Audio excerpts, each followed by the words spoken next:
The views expressed on the Warren and Bradley Show are not necessarily those held by the hosts, Warren and Bradley, nor those of the proprietors of the website, warrenandbradley.com. 5, 4, 3, 2, 1, fire!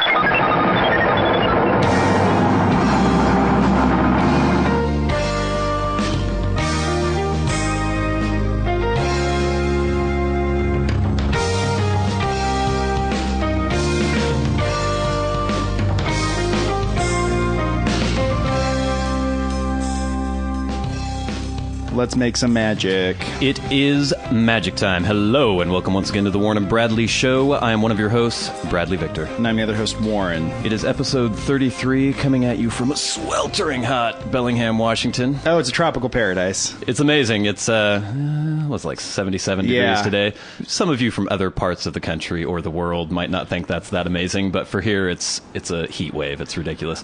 We have the annual tradition here in this area where it usually rains all the way through the 4th of July, and then the 5th of July, it's sunny, and it's mostly sunny for 3 months. Yes. And then it becomes overcast for the next 9 months until the 5th of July the next year. Our summers are actually quite nice, usually. The summers are, once you get past the 4th of July, it's great. This year it actually came exactly a day early. Exactly, yeah. It was on July 4th was actually nice. Usually it rains on July 4th. Our June has been nothing but a monsoon.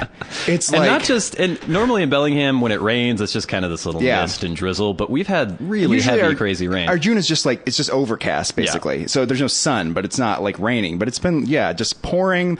The streets have been like flowing with water everywhere.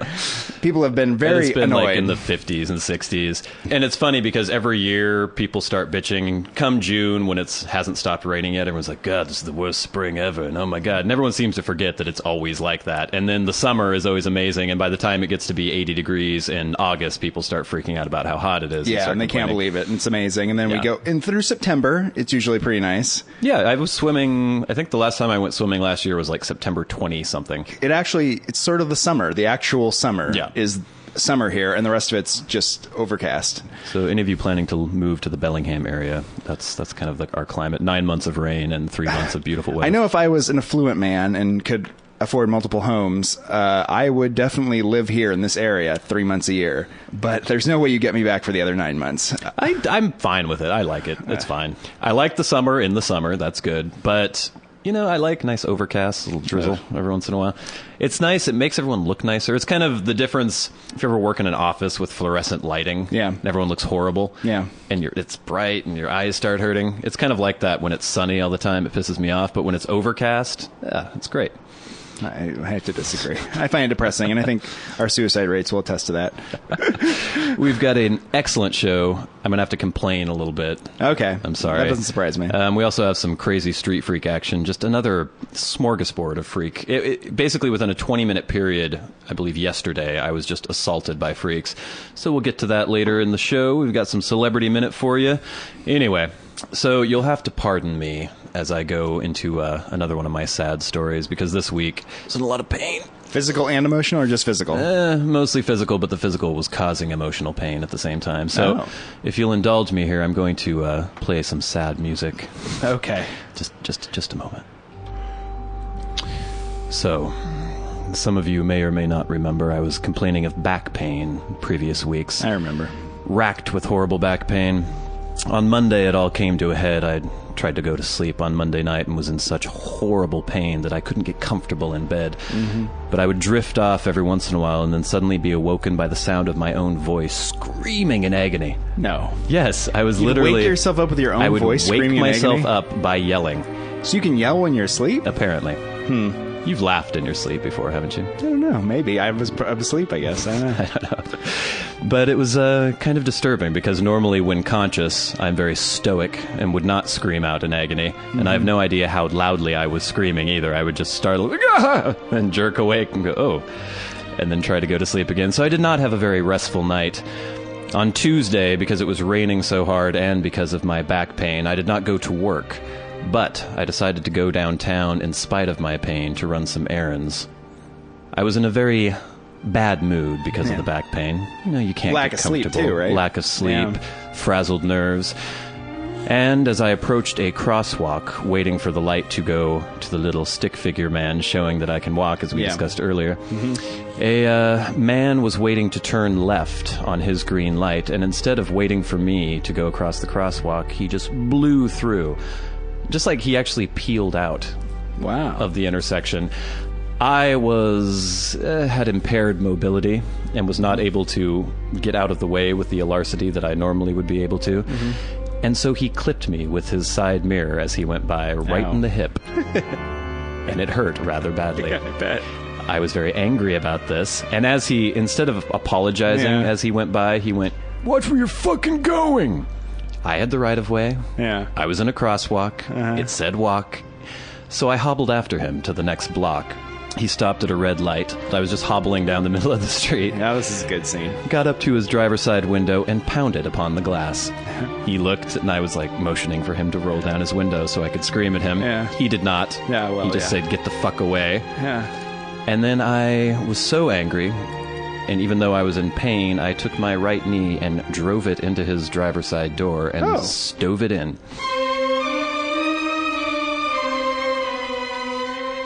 Oh, good. Dented the shit out of it. He went, "Ah!" and ran the red light and sped away from me. So you took your pound of flesh from him, at least. I took probably about $500 or $600 There we damage. go. He was driving a piece of shit anyway, though. He was a semi-homelessy looking guy, the kind of guy who would get free meals from the drop-in center down the block here. Tweaker, maybe? Maybe a tweaker, maybe a meth addict, maybe something to that effect. He probably had no insurance, probably didn't even have a valid driver's license. You could have reported him. Yeah, but I already took care of it with my street justice. That's right. You prefer which I'm vigilante. always very fond of. Justice. So then, basically, throughout most of the week, I've been in pain. I've been taking muscle relaxers, was taking crazy amounts of ibuprofen for a while, and then decided I should probably stop doing that and switch to naproxen sodium, which is the generic Aleve. Yeah. It's almost okay. I'm still slightly sore, still taking muscle relaxers every once in a while, but I don't know.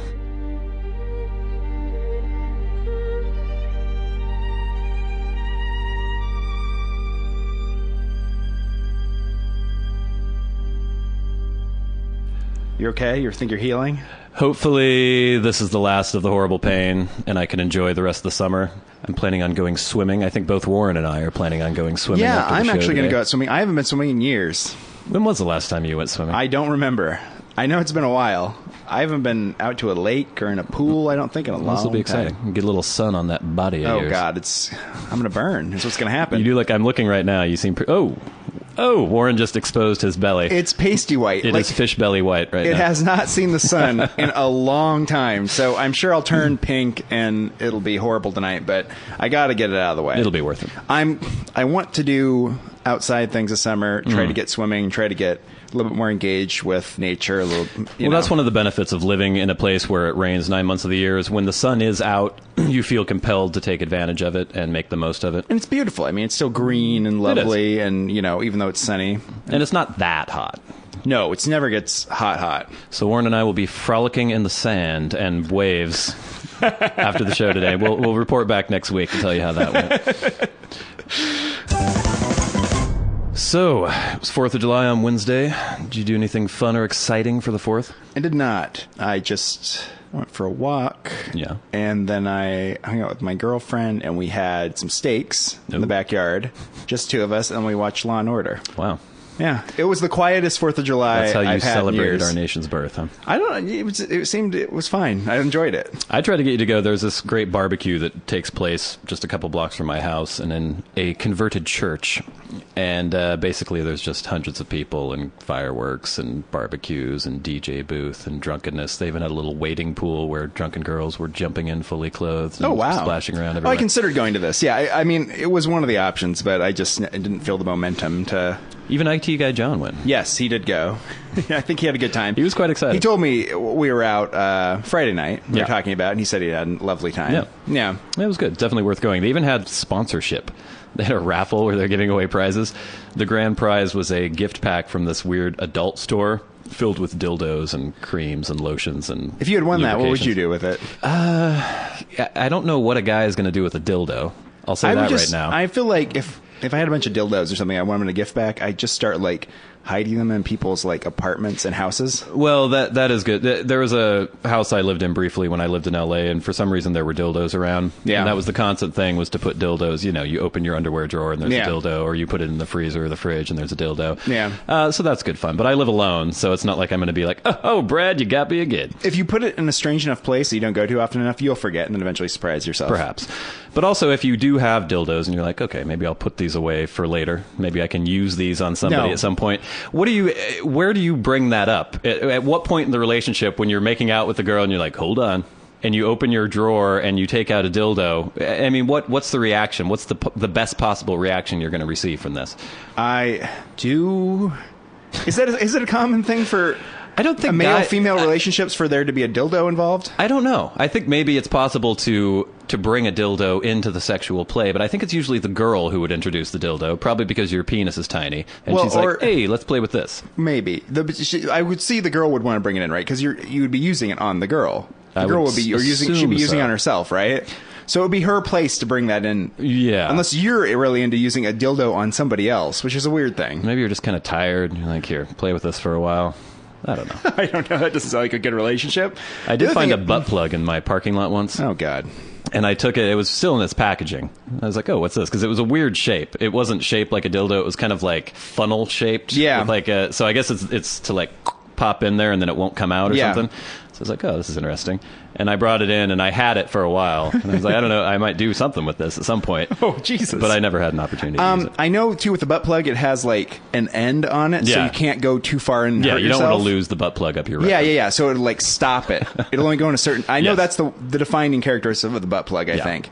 Yeah, I don't think I'm ever going to get involved with a butt plug. I just don't see that happening anytime. I mean, it's nice maybe just to be covered if a woman that you're dating is like, I'd like to have a butt plug shoved up my ass right now. You'd be like, well, I happen to have a butt plug. If that happens, I feel like you guys could probably go to the store and get one. I mean, there are lots of things that are going to happen over the course of your life that may come up. You may need a grappling hook. That's possible. That doesn't mean you want to keep it around your apartment forever. Just I on hope the, I need a grappling hook. Yeah, well, exactly. But just on the, like, who knows, this might come up at some point. I might need one of these. Because you're going to need a lot of things. There's only been, I've had one experience where somebody was trying to, like, introduce handcuffs into the whole proceedings. Oh, jeez. And I don't know. I guess there are men who enjoy having submissive situation. Yeah, and then also maybe the woman would use a dildo on them. I don't know. This is we really like to speculate about people's sexuality in the show with very little information. But it's, as long as you're involved with a woman, I think it's a straight thing. Right. If it's a man doing something, then it's a homosexual thing, I would think. I don't know. I just can't imagine, I want you to fuck me in the ass. I don't know. No, me neither. But I mean, I don't... The idea of being, like, handcuffed to a radiator or something and then, like, whipped as if I'm a bad horse. I'm not a fan of that. None of that makes any sense to me, but I understand that that's something that people are into, obviously. To me, that's just, ow, that hurt. Stop doing that, please. That's not pleasurable. But that's their thing, right? I guess. That's when you get in the situation with, like, Cosmo, where they're telling you all these things you have to do to please your man. Yeah. That most men have no interest in. They want a dildo up their ass and their lips spit. Exactly. They want all these things. They want all these things to happen, and this will make your man happy. Well, the man's just like, no, I don't. Usually, just the fact that you let him have sex with you is that's probably fine. Yeah. And even like dolling yourself up in a certain way, it's not that important. The whole idea of like how to give a good blowjob. Just giving a blowjob means that it's probably a good blowjob. Yeah, exactly. It depends on who it is. Yeah. Right. You know, I don't know if that's the way to like a man's heart necessarily.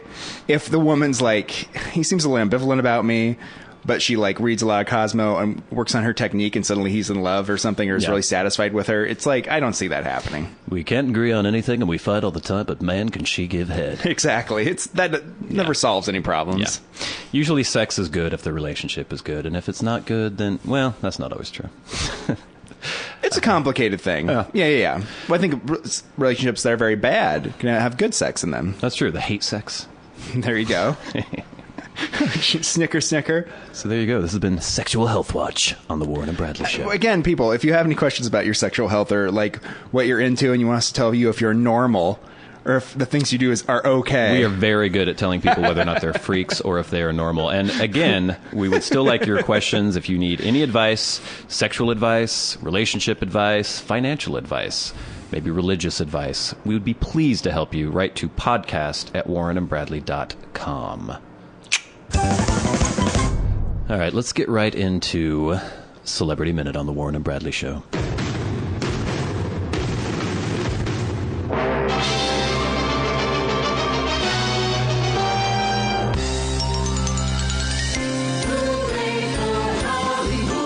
Celebrity Minute on the Warren and Bradley Show.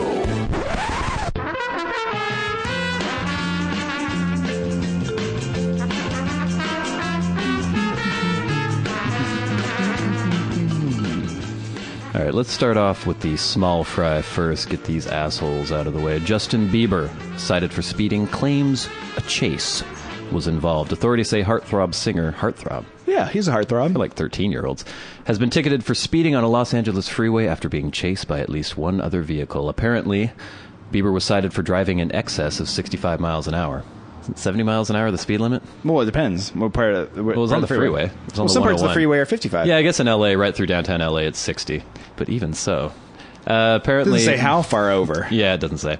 Apparently, there was an eyewitness, a Los Angeles City Councilman Dennis Zine, who called authorities after seeing Bieber's distinctive chrome Fisker Karma being chased by 5 or 6 other cars. He has a Fisker Karma? I have no, for what? A It's a Fisker crazy what? boutique supercar. Really? Yeah. Wow, good for him. Zine, a former LAPD officer, says the chase exceeded 100 miles per hour. See, oh, there we go. So we're getting right back into this whole paparazzi, going insane, chasing people, basically being the impetus for dangerous situations. There are times when you have to drive over 100 miles per hour to get away from somebody. Maybe they're trying to kill you. Yeah. You have a bomb in your car and you can't go under 90 or something. Right. If a bunch of like limp-wristed like photographers are behind you in like a Jeep, that is not a reason to speed. Justin, Yeah. hey. You are not in any danger at that point. No. You know?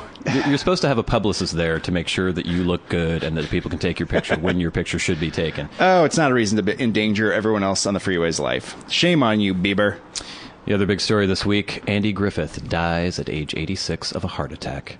This is surprising. You thought he was already dead. If you would have asked me dead or alive on Andy Griffith, I would have gone dead. I thought I remember him dying like 10 years ago. But Anytime a really old actor dies, I've always assumed that they were dead years previously because they're usually not working much anymore. You don't really hear anything about them. it's weird when and occasionally they'll pop up and you'll be like, really? Mm-hmm. That guy was still alive? I'm surprised he was only 86 because he looked like he was about 60 when he was doing the Andy Griffith show, Yeah. which was in the 50s. 60s? I would assume don't he'd be know. in his 90s or something. Yeah. Yeah.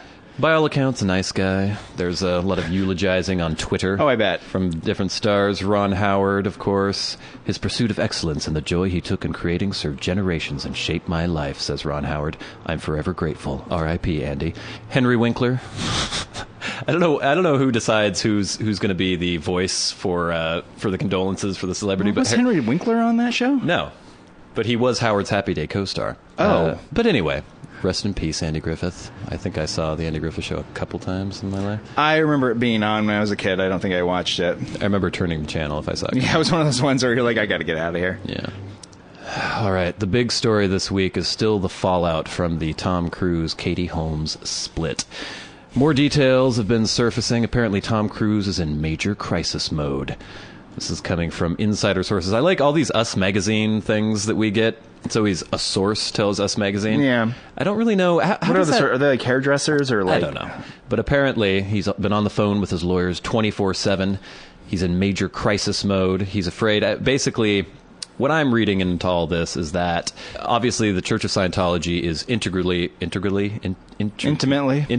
involved in Tom Cruise's life, every aspect of his life. And I think what the worry is that things about Scientology are going to be brought out into the spotlight. Scientology is a creepy cult, as everyone knows, and they seem to be very worried about secrecy. And if anyone ever comes out, like a former member or any sort of expose on Scientology, the lawyers come a-calling. There are defamation lawsuits, basically just insane mass intimidation to try to get people to shut up. Methinks they might have something to hide. So apparently there was a contention about how to raise Suri. Tom wanted to raise her in the church. Some of the things that some of our listeners might find odd. As an infant, little Suri was fed a mixture of barley water, milk, and corn syrup instead of formula or breast milk, as prescribed by founder L. Ron Hubbard. We've made our feelings about that clear in the past. We're all for breast milk for babies. Yes. As far as I know, L. Ron Hubbard was not a pediatrician or a specialist on child nutrition. He was a washed-up science fiction author who no one really liked. Also, things have been coming out about the current Scientology leader, who is also a very good friend of Tom Cruise. I have no idea how to pronounce his last name. It's David Miscavige. Miscavige. There's also been weird rumors about his wife, who apparently has not been seen in public since 2007. A lot of people are thinking that the church just disappeared her or holding her hostage or something. That's interesting, because you'd want to think that she would have family members who weren't involved in the cult, that somebody would report her missing at some point. I guess the church released a statement saying that she's alive and well and working very closely with the Church of Scientology, but there are still no pictures of her. I don't know. The whole thing is so weird. One of his family members, one of David Miscavige, his niece, former Scientologist Jenna Miscavige Hill, told The Hollywood Reporter, "We got a lousy education from unqualified teachers, forced labor, long hours, forced confessions, being held in rooms, not to mention the mental anguish of trying to figure out all the conflicting information they force upon you as a young child. As a mother myself, I offer my support to Katie and wish for her all the strength she will need to do what is best for her and her daughter." It sounds disturbingly familiar, doesn't it, Brad? Yes. Harkening back to our childhood. Harkening back to our own schooling, there's some similarities there. So everyone says that the reason Katie Holmes is going such a strong-arm stance with trying to get sole custody is because she does not want Surrey to have anything to do with the church anymore.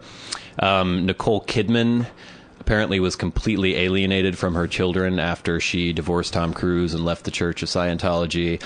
Apparently, during the divorce proceedings, former Scientologist leader Marty Rathbun adds that members of the organization, including staffers who worked in the family's LA home, campaigned against Kidman in front of the kids. In fact, Rathbun claims he observed Tommy Davis, who heads the church Celebrity Center, feeding false information to young Bella and Connor Cruise. Tommy told them over and over again their mother was a sociopath, and after a while, they believed him. They had daily sessions with Tommy. I was there and I saw it. That sounds like a wonderful organization. I automatically believe every horrible thing that people say about the Church of Scientology, just because, as I said before, I think it's a horrible cult that's basically enslaves their members and their only aim is to make money. Yes. I can't understand why they have tax-exempt status as a religion. It doesn't make any sense to me. You know, we recently got hacked, our account. Yes. Our website, and it took IT guy John all day on Thursday to try to rectify the situation. And God bless him. We had said some negative things about Scientology the previous week. I never thought about this, but now you're bringing this up. Really, you think? I don't know. I've heard there have been blogs basically like trying to do the truth about Scientology who have been hacked and sued and intimidated by Scientologists before. They're going to come after us? I don't know. If the Warren and Bradley show suddenly becomes dark after this episode is released, you'll know why. I will tell them one thing. You come after us. If you listen to the show before, Scientologists, you know we don't have anything to lose. Not really, no. Yeah, so fuck with us at your own We'll go to the mattresses. discretion. We don't care. Bring it on. This has been Celebrity Minute on the Warren and Bradley Show.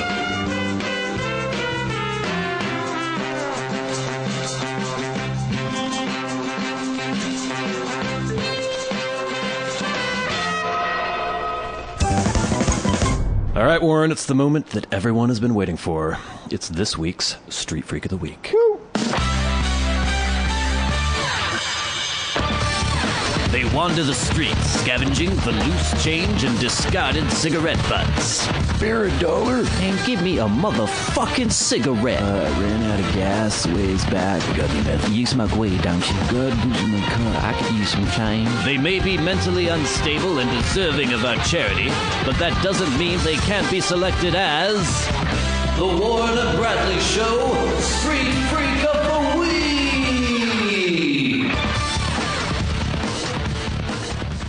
Oh my God. Oh my God. Yesterday was another red letter Street Freak day. Literally within a 20-minute period, I had 3 major heavyweight contenders for Street Freak of the Week. I can't decide amongst them who is actually the Street Freak of the Week. It's a murderer's row of Street Freaks. The freak god smiled upon me and sent 3 likely candidates, so you're going to have to be the final arbiter of who the Street Freak of the Week is. Let me start right off with Street Freak number 1. Yesterday, I went to the bagelry. I had a bialy with some cream cheese and a nice large coffee with room for cream. Was sitting outside the bagelry, sipping at my coffee, and this cute little tow-headed girl from inside, she was probably like 4 or something. Yeah. I was sitting near the door at an outside table, and all of a sudden this little girl's curly-headed head curly-headed head. Yeah. Peeked around Yeah. the doorway and went, boo. And I went, boo. And she went, oh, and, shoved her head back inside the doorway. And a few minutes later, she peeked out again and went, boo. And I went, oh, and like covered my face and then said boo to her again. She, ha, ha, ha, ha. In between one of the boos, a stumbling, shirtless, homeless man approached me. He had lots of bacne and a very interesting haircut where it looked like somebody had taken a pair of clippers and just sort of like skipped it over the top of his head. So there were patches that were shaved and patches that were just like tufts of hair sticking out. He was not in good nick as he approached, and he had a 2-liter container of Orange Crush. Oh, yum. And he was sipping on that and just drooling it all down his chin. He came up to my table and said, "You want some?" Offering the Orange Crush. I said, "No, thank you." Yeah. And then he just proceeded to plop himself down at the other seat at my table. Kind of did the, Well, now that we're friends. yeah, looked over at me like, yep, here we go. He's like, so you're just sitting down, huh? Yep. All right, then. Started talking about his ex-wife, how she's suing him, which I don't really see suing. No, there's a lot of the street freaks that like have a lot of problems with the legal system that I don't Yeah. think really exist. I don't think people are coming after him and his assets. Trying to get his crush really. or anything. But he apparently is very angry with his ex-wife. He was telling me the things he might do to her if the suit were to go through, involving bodily harm. Really? Nasty things, yeah. In a very matter-of-fact way, and just kind of, and as if I were his friend and was going to commiserate with him and all this. But the capper for this particular experience was the little girl who apparently hadn't noticed the street freak sit down, decided now was a good time to poke her head out and say boo again. So she did. She went, boo. And he turned around and went, boo! And she went, and immediately started crying and ran back into the store. So I decided that that was no longer a good place for me to sit and enjoy my coffee. I'd move on. So I moved on down the street, went to the corner where I often smoke because it's 25 feet away from any door or window of a public business. Obey the law. As I was sitting there puffing on my cigarette, a hippie-looking street freak, who could be just a dirty hippie, but it's hard to tell the difference sometimes. They could be homeless. They could just be dirty hippie, yuppie, trust fund kids. Yeah. This one was shuffling up, but he looked a little disturbed. He sidled up right next to me, gave me a very long, searching look, and then turned and looked down the sidewalk where a throng of people was approaching. And I wrote this down so I would remember. As soon as this happened, good. I put this in my notes. He said, and I quote, I look at them as they approach me. Why don't they explode their spines and brains before they come near me? Before they injure me like this? Injure you! and then pointed at me as he said it. And he got right in my face, like literally about 6 inches from my face as We're he sure to asked me wake this you question. up. You're just walking around like you're in a dream. You don't realize Apparently, the threat yeah. from their spines exploding. I said, that's a good question. And he said, I know! Like screamed it into my face. I'm like, okay, we've got a situation on our hands here. Yeah. So I very calmly said, all right then, why don't you go walk over there? And I pointed to the other end of the corner we were on. Yeah. I want you to sit down and I want you to think about that question. And if you come up with an answer, you come find me and tell me what you've decided. Yeah. And he kind of, like nodded. And I think that was the only way to calm him down, because if I had tried to fight it, then he would have had to, he would have to keep waking me up and keep telling me that my whole, my existence was completely fucked. So basically I humored him. He shuffled away and sat down and occasionally would laugh.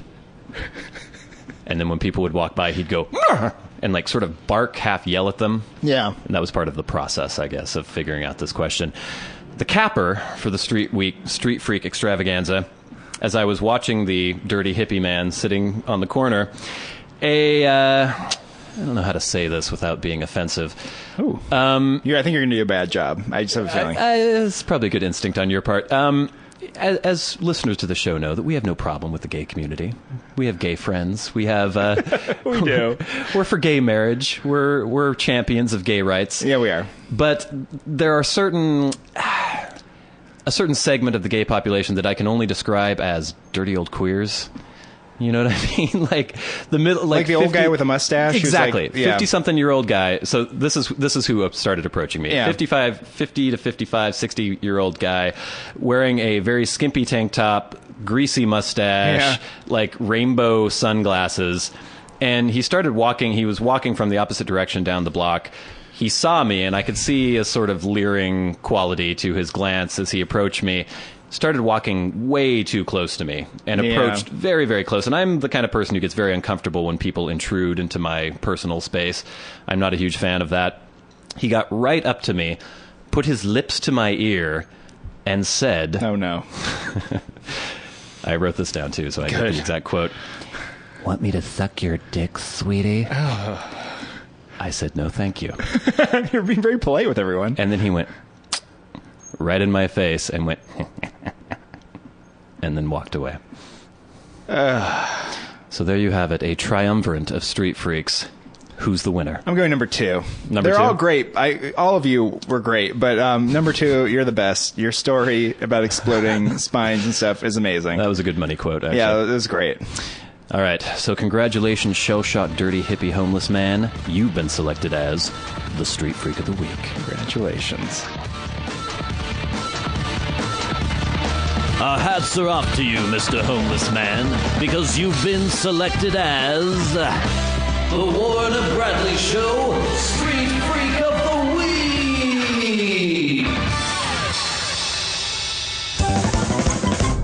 So as you know, Brad, the tallest building in Bellingham is Bellingham Towers. Bellingham Towers, which was built in 1929, I believe, literally right before the stock market crash and the Great Depression. And then they never built a building that was What bigger. is it, like 14 stories? Or something Yeah, it's like 14 stories. Then that was like the end of like tall buildings in this town. And then in the last couple years before the crash, actually, the next crash, there was a lot of talk about building like 17-story buildings in downtown Bellingham. Which freaked people out. And people were just like, oh my God. And we were going to have like a skyline. It was very exciting. But I was thinking about, I don't like heights. Yeah. They terrify me, and I get vertigo if I go near the edge. Really? Yeah. Because I always think I'm going to fall over the side. Well, that's usually the reason why people are afraid of heights. I just didn't know that you had a phobia of Yeah, heights. I get weirded out. Like on the Empire State Building, I like can't get close to like the guardrail. I kind of have to stand back a little bit, which is a much taller building. What if you were to stand up right now and go stand by my window and look out of it? The thing is about that, there's like a ledge, and there's a couple feet in between me and the actual drop. Okay. Which makes me feel better. But even like a deck that's like 3 stories up and I'm looking over the side makes me feel a little weird. Certain height or whatever. But I always think about when I'm in the situations, if I did fall, what could I do to save myself? What kind of height are we talking here? Well, let's talk about Bellingham Towers. Okay. Let's say you're at the Nimbus, the old club at Bellingham Towers, which is closed now. Yeah. There's no luxury restaurant in Bellingham on the top of Bellingham Towers, or there was for years, very exclusive. And you got in some sort of like bar fight with some guy, and he like had a knife, and he's like poking at you, and then you like trip back and you fall through the window over the side. Mm-hmm. You've got 14 stories. What's your move? Well, it depends on how acrobatic you are, Warren. I'm talking about you right now. Oh, me right now. You're going down. Well, Bellingham Towers does have certain ledges and windowsills. Yes. The thing is, if you're going to fall, you're going to bounce first off the side of the building. You're not going to just do a clean drop, probably. Because the way, I mean, people don't know, but the way that Bellingham Towers is set up, it's not like it's an overhang and then you fall off. You're kind of just going to be sliding off the side of the building. Oh, yeah, you're right. So what I would do is die, probably. Because 14 stories, you could try to position yourself so you land leg first to cushion your organs. Well, that's the idea. Is that what you're going to do? But it would just drive my femur up through my body cavity, probably. 14 stories. You really don't have a lot of time in 14 stories, do you? No. Because I was thinking the one thing you might want to do in those situations, when people do fall out of buildings, or a cat falls out of a building somewhere, and it hits like the mezzanine, right, and it sort of like falls through that, but it slows it down enough before they hit the pavement that they survive. What you want to try to do is aim for another person. Or aim for another person, or aim for a tree, right? Right. Or just something that's going to slow you down without completely stopping you before you hit the ground. See, I don't know if you'd have enough, because you see people skydiving. They can shape their body into various, and they can kind of move and juke around. 14 stories is just enough time for you to freak out before you hit the pavement. Yeah, I think that's true. Well, okay, let's take it up to the Empire State Building then. Empire State Building. You'd have some time. Well, what I would do is I'd take my pants off. I would split them up the middle, and I would fashion some sort of like wings where I could put my hands through each of the legs. And you just swoop as you go to the ground, and then you turn it like a flying like squirrel. The Birdman. Oh, that'd be amazing. I think there was some French guy that was doing that, wasn't he? I mean, not with his pants, but he was jumping off of buildings with like technology a little wing that he thing. was like showing that you could do that. Yeah.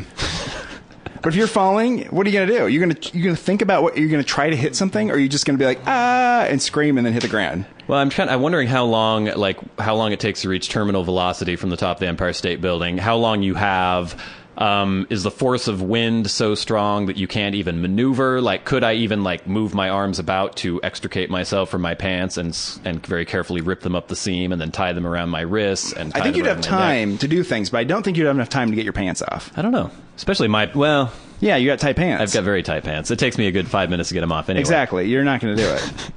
As if I'm ever a little romantic with a lady. If that ever were to occur, it would take you a long time to get If that ever does occur, it's always kind of an awkward situation where you're like, I can get them off my thighs, okay?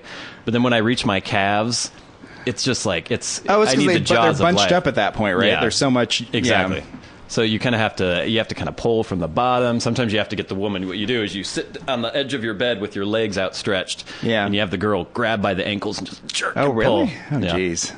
That's awkward. Which puts me in mind, there's one Halloween where usually I don't dress up for Halloween. Yeah. But for some reason I was inspired this one year that I was going to get something, because I obviously don't go trick-or-treating, but occasionally there's like parties and things like that.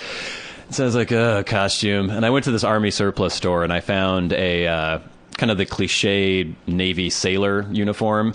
You know, the navy blue wool pullover thing with a little flap on the back.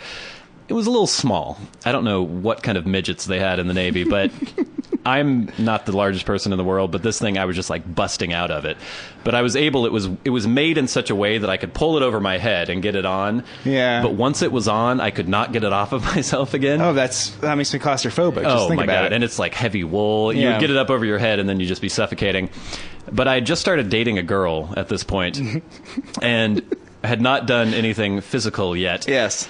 But we hung out on Halloween, and she was dressed as like a sexy cat or something like that. I can't remember. But basically something that's very easy to get off.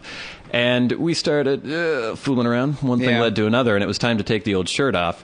We were at her house, and I started trying to pull the shirt off. I got it to the point where my arms were over my head, and the shirt was over my head, but I could not get it any further. And basically, I had her pulling on the sleeves like as hard as she could. I was completely suffocating, sweating profusely, could not get the shirt off. She had to call one of her roommates into the room. They were both on each sleeve, jerking as hard as they could. Eventually, a pair of scissors had to be found. Yeah, that's what you have to do eventually. And I had to be cut out of the shirt. So you didn't have a shirt when you... No, when I left, I was shirtless in the middle of October. And it was fun. But apparently she was so amused by this that's what caused us to even have a relationship. You can play that off as charming. Well, that's the kind of thing that would happen in a Judd Apatow, like, romantic comedy, you know what I mean? Yes. And it would be endearing. Yeah, I was kind of playing it up a little bit. Yeah, you got to, right? Yeah. Yeah. Maybe I should get a lot of those shirts and just wear them at all times. I think so. I'm stuck in my shirt again, everybody. We're like, wow. Oh, Brad.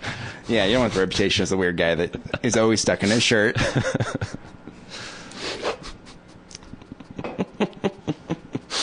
Hypothetical went no direction. Is that it? I guess. I don't know. Dude, I don't know. I mean, we've got 49 minutes. It's not all comedy gold, I don't think. No, it's not. Okay. Remember when we were in middle school? Yeah. And it was like, we're 10 years away from cloning dinosaurs. Yeah. And they were talking about, the whole Jurassic Park thing. And the mosquito and the amber. Yeah, they had the DNA and the amber. And they could even, like, grind the bones down and get the dinosaur DNA from that. And they had the Dolly the sheep. And then it seems like everyone's just like, meh, fuck cloning. Why haven't we progressed with the cloning anymore? Is this the thing with, like, playing God now? Or people are freaked out about it, stem cells, all that shit? I want there to be a crazy scientist in Geneva somewhere cloning dinosaurs. Apparently we lost interest. I haven't lost interest. I know, well, that's the thing, but it's just like, it's the same thing with the space exploration and why we aren't living on the moon right now. Because people just lost interest in it. I'm so annoyed. Like, there are so many things that I was promised as a youth. Yeah. That have not come to pass by the year 2000. The year 2000, we were supposed to be in floating cars, blah, blah, blah. But the main thing I fixated on as a child was the dinosaurs roaming about. Oh, yeah, that was a big deal, right? Because when you're a little kid, dinosaurs are, like, amazing, and you just are so interested in them. So what do you think? If we have large predators roaming the Earth now... Yes. Which pretty much all of them are completely meh. Like, there's not really much that can happen to you. If you're maybe out stranded in the middle of the African savannah... you could be devoured by a Yes. lion. But in most cases, if you have a rifle or a buffalo gun or something, you're going to be safe. If dinosaurs were cloned, they had a nice varied array of species, Yeah. a whole like ecosystem of dinosaurs, and of course they break out of whatever research center they're Okay, in. Like this Jurassic will Park. make a great movie. We'll do this. Yeah. Well, let's not get ahead of ourselves. But they were able to get out into the wild, Yeah. breed, spread out throughout the entire Earth. Do you think our lives would really change that much? No, because this is the thing. If there was like a Tyrannosaurus Rex or raptors, like in Jurassic Park, that were hunting people, Yeah. we would eliminate those ones so quickly. It'd be like that. The problems we'd have is we'd have some sort of dinosaur shellfish that would like get in our ponds, and you know what I mean? We'd have to get rid of it. It would be like, what is that? Those evil mussels. That Yeah, are exactly. Infecting all the lakes. You have to wash your boat propellers before. Oh, remember, the So you have mussels. this little dinosaur on the. You have to scrape off the edge of your Yeah, boat. like that dock floated over from Japan that just arrived on our coast recently. Right. And the governor's like, we don't have money to clean this up. And trying to get federal money to clean it up. But they're worried about like some sort of mussel jumping off of there or some like little crab jumping off of there and like Right. reproducing. Nothing that was actually going to like kill us or come and maim you. Well, that's the thing. All the major players, all the ones with the claws and the teeth, were very aware of these things. And, we can pretty much kill anything if we have to. Yes. We don't have a problem killing things. No. So if they did get out and they started reproducing, we'd just go hunt them down and kill them all. Yeah.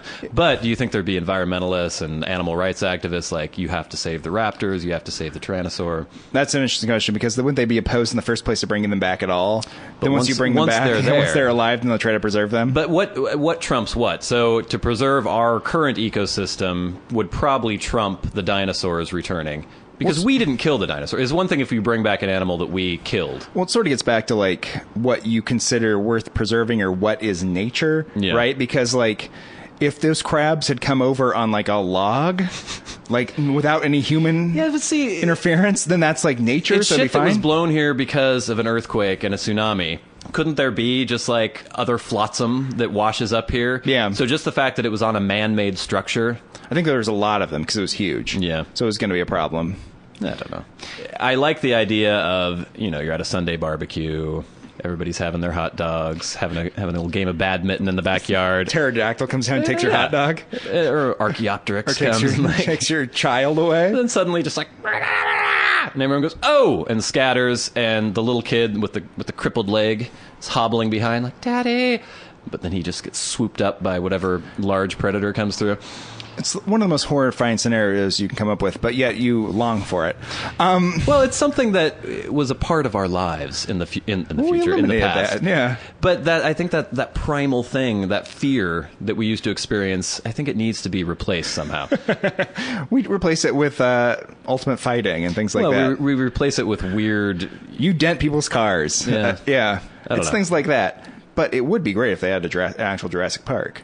I mean, I'd go. Would you try to go? Yeah, I'd probably go if I was in the area. For like a traveling Jurassic Park? But if there was like a Brontosaurus and they're like, we got one. Yeah. Oh, I'd be very excited to go see yeah. that thing. Yeah, I'd be like, look at that. Can you imagine? That'd be great. It is 2012, right? We should have something like this going on. Well, why have the whole like playing God, cloning? Fuck it, it's cool. Why aren't we doing it? I want to clone people. I want to clone. I want giant ground sloths running around again. The dodo, I don't really give a shit about. They're like the saber-tooth like kangaroo or something running around. Saber-tooth Australia. kangaroo. I believe so. Yeah. Well, we had the cool saber-tooth tigers here. That like. Yeah. When I went to the La Brea tar pits, apparently they're the stupidest animal in the world because that's all that was stuck in the La They Brea just kept tar falling pits. in It's just like, constantly. oh. Well, that's their problem, right? That's why they're not around anymore. Yeah. Well, and it's those early humans came. The early humans were smarter than the saber-tooth tigers, and the tigers were a threat to them, so they killed them. Yeah, we always put the Native Americans on a pedestal as living perfectly in tune with nature, but they hunted the saber-tooth tiger to extinction. They did. Mammoths. There were a lot of giant animals all over the place. Yeah, what happened to the megafauna? Oh, they were killed. Whenever people go there, they kill them all. You know about these, the moa? These giant, like, Oh, yeah, 14-foot yeah. tall birds? Those were around in the 15th century. They were around in I thought in the 17th or 18th century. Well, I don't know New if a Zealand, person's ever seen one. Yeah, the elephant birds, they were like 14 feet high. Yeah, and then their only predator was these huge birds that would come in and kill them. Yeah. So it was a bird-based We don't have island. any cool animals left. Well, we killed them all. But even in North America, by the time humans were here, maybe there were a few saber-tooth cats running around. the isolation, I think, of Australia, like Galapagos Islands, you get a Yeah. lot of weird stuff. Australia has a ton of the megafauna, like a bunch of weird ones that you read the list, you're like, this is amazing. Still? they No, don't. back then. No, yeah. But I mean, and they died more recently too, so there's a lot more evidence of Yeah. them. But yeah, there's all sorts of great stuff as long as you just like leave a place alone. I guess we left a place alone for a couple million years and just saw what happened. Yeah, maybe. I just like there used to be cave bears. I mean, there were lions running around Europe. Oh yeah, there's all sorts of stuff. It's annoying. Yeah, but I mean, I'm sure the people back then weren't thinking, wow, this is really interesting, as they're trying to defend their family from a bear with a stick. They're probably thinking, man, I wish I had a hot tub. Yeah, keep you you know? on your toes. I think we need to reinstitute some sort of predator. Obviously, if we just kind of deputize humans with some machetes to run around and hack people up, that's not going to work out very well. It has to You be. can move to Somalia if you want to. No. There are I'm death saying, squads. There's I'm all saying sorts I of don't stuff. want that. Okay. Because it can't be human based. It has to be like a force of nature that it's just capricious. You can't predict it. Suddenly you're out on your back porch and you're gone. You're dead. You understand how insane this is. No. Okay. You just want to die, people to die randomly? Well, I don't 'Cause want. it's more I don't want to exciting? die, but I want the. Other people to die. I want the opportunity or the chance of dying. You can And then every die day of a you cheat congenital at death. heart defect at any moment. Yeah. I'm not talking about that. I'm talking about an outside force, something that you actually have to struggle against. So you want something that you like an animal that you Some have to weird wrestle with. creature is going to wander into your yard and go, "Ah," and you go, oh, and you either have to wrestle it or you have to run away or you have to beat it with some sort of stave, and then it goes, "Ah," and crawls away to your neighbor's yard, and then you could be like, all right, I won. I got the heart pumping a little bit, got a little adrenaline going. Yeah. And then people wouldn't be beating each other or doing ultimate fighting or, starting They'd all be wars for no fighting reason. these animals all the time, these Yeah. dinosaurs I that are think attacking peace us. peace would just cover the earth like a warm blanket. This reminds me of your nostalgia for the time of people running around with swords. Yes. And how you wish that we'd all just had swords and we were sword fighting. Let me reiterate my point with that whole Okay. that whole thing. In the olden days when there were repercussions for being a dick, people weren't dicks as often. Like, for instance, the guy hitting me with his fucking car, if I were to go, ha ha, and pull a sword out and run him through, he probably would have apologized afterwards. But now he can just say, fuck you, and drive off. I mean, there were some repercussions because I dented his door. Yeah. But his car was a piece of shit anyway, so I doubt he really cared that much. But the main thing is that neither of you died. No. Which is, I would say, an improvement from the time of people stabbing each other for being slightly insulted. But didn't he deserve to die, Warren? I don't know. Who's for me to say, really? I don't know. I just think people would be a lot more polite. Our incredibly safe life with airbags and no boring. dinosaurs to attack us make it a little monotonous at some point. But as soon as that danger is reintroduced, all you're doing is longing for the past, and you didn't have to worry about that But danger. do you realize how alive you would feel all the time? You would cherish every moment you have. There are places you can go and experience a lot of danger. Well, maybe I'll go there. I know we've talked about this in the past. Didn't we talked about how you would go off and have adventures if you were very rich? Oh, yeah. And then you come back to your house and like relax. And I kept telling you, you can go have adventures right now. Yeah. Yeah. But my whole point was that I would have a fallback, But in those situations, when you're about to die, you're about to die. You Yeah. don't have a fallback, really. Yeah, but then, see, it's one thing to be a mercenary, to join a mercenary band in Somalia when you're rich. Because you don't have to join the mercenary band in Somalia. You're just doing it for the hell of it. Well, you'd be doing it for the hell of it right now. Yeah, but I'd be more emotionally invested in the mercenary That's band. the excitement. You want the visceral, excitement. I'm sort of contradicting myself. Yeah, to a you're certain extent. Yeah. very much contradicting yourself. Because if you want that real visceral feeling of like trying to save your own life and struggling, become a warlord in Somalia. Okay. Weird old white warlord guy, and start stealing like UN food shipments and like giving them to the people you favor, and do it, and that would be a lot of excitement for you. I'm sure you'd have to like protect yourself, save yourself from other warlords who are trying to kill you constantly. General Victor. Or you could become a drug dealer. Yeah. I mean, I don't want to be evil. I don't know what to tell you then. I don't know. Let's go swimming. Okay.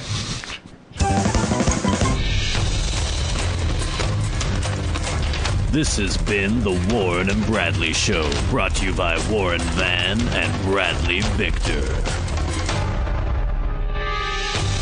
For podcast news and information, like the show on Facebook at facebook.com/Warren and Bradley. Follow the show on Twitter at Warren and Brad. Subscribe on iTunes and leave a review. For episode archives and episode pictures, go to warrenandbradley.com. And to contact the show, write to podcast@warrenandbradley.com.